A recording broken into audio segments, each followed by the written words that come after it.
Bum bum bum bum bum bum bum bum bum bum bum bum. The Peter Dislike Show. Bum bum bum bum bum bum bum. So this year marks 20 years since a discovery that I made, and I want my viewers to have an open mind to digest it and to apply it. And it takes a real big open mind to do that. Let me just give you a warning straight up. It takes a big open mind to digest it, which is unfortunate because I was 17 years old when I came up with it. It seemed so easy to me.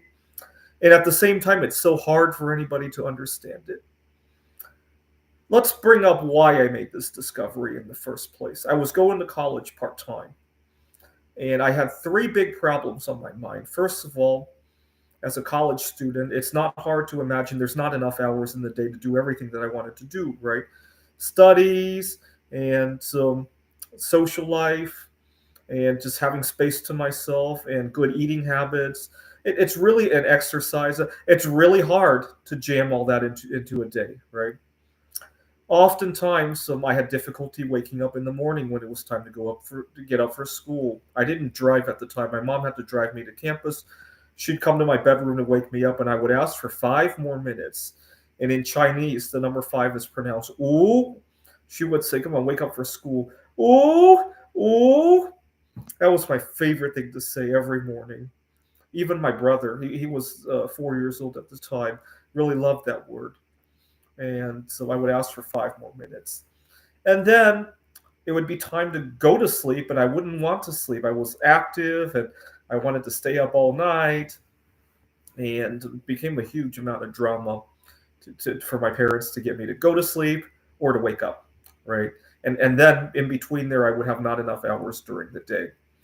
And so something interesting happened. Though we came up to spring break, so this was almost 20 years ago now, spring break of 2005, right? And something interesting happened that made me discover the solution.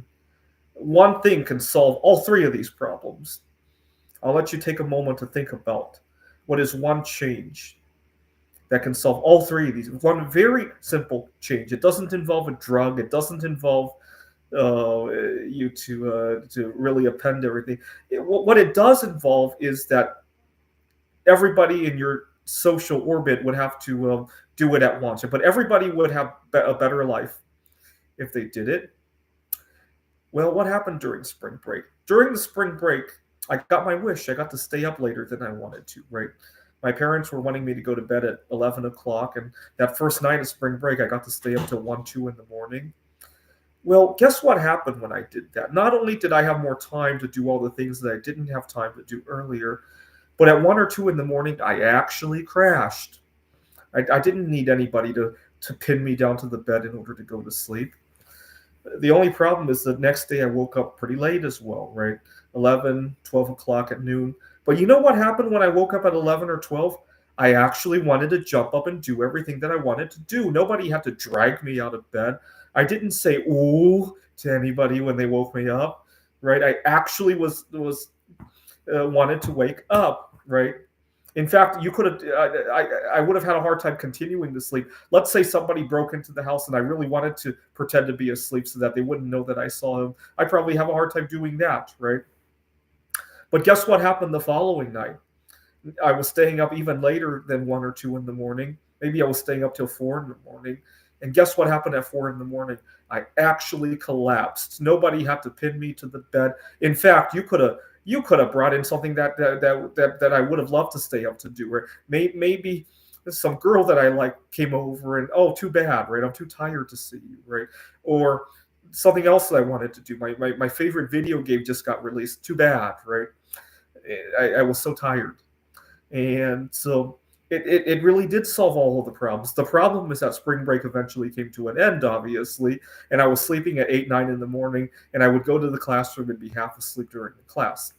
Now, my mom, she was very upset at that. She really respects all of my professors and told me to personally go to their offices to apologize for sleeping in the classroom. My mom actually dragged me to my professor's offices to apologize. And I went in to apologize just to appease my mom. But as soon as I finished the apology and I stepped out of the office, I thought to myself, what am I apologizing for? This is the best sleep I ever got. And I actually had time to catch up on my studies. And I actually woke up 7 days in a row without anybody dragging me out of bed.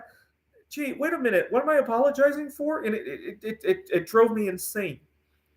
And then after I finished apologizing, I uh, a few more weeks later, I was talking to my professor about something else, and I brought up, you remember 2 weeks ago when I was half asleep in your classroom? My professor, yeah, what happened? And I told him, I want to pass along an invention that maybe you can help me develop. He said, what was it?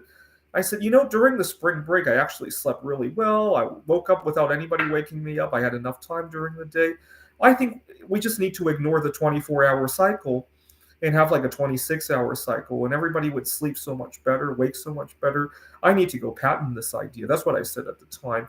Now looking back at it, it's not really patenting the idea. It's getting the idea out there that I need to do, right? Because everybody's lifestyle will be so much better. Imagine somebody in this world, maybe somebody watching my video right now, was destined to go discover chemical element 119, but because they were never allowed to sleep on a cycle that their body allowed, that they never got around to it, right? Maybe somebody out there has the cure for cancer in their mind, but because they're being forced, they're being pigeonholed into this wacky schedule that they're always too tired, they're always having a difficult time waking, they're always sleeping in. Imagine somebody slept in and missed out on a chance to discover a cure for cancer, a cure for AIDS, a cure for COVID-19. Imagine somebody was destined to do that, but they slept in. Or better yet, imagine somebody were destined to go have sex with somebody else, and they were going to reproduce, and their baby was going to someday cure cancer.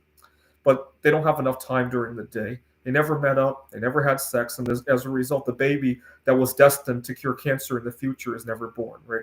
I guarantee that has happened a few times in our history. It's pretty much a guarantee, right? Out of that many people. So why don't we try our best to improve our lifestyles to minimize the odds of any of that happening? Because it's just tragic, right? It's not only tragic for the people involved, but for everybody else, right? Anyway, this year marks 20 years since my revolutionary discovery, and unfortunately, I cannot get anybody to listen to me. And so I hope you guys can help me with spreading the word out there. This is the Peter Dislike Show. Bum bum bum bum bum bum bum bum bum bum bum bum. The Peter Dislike Show. Bum bum bum bum bum bum bum.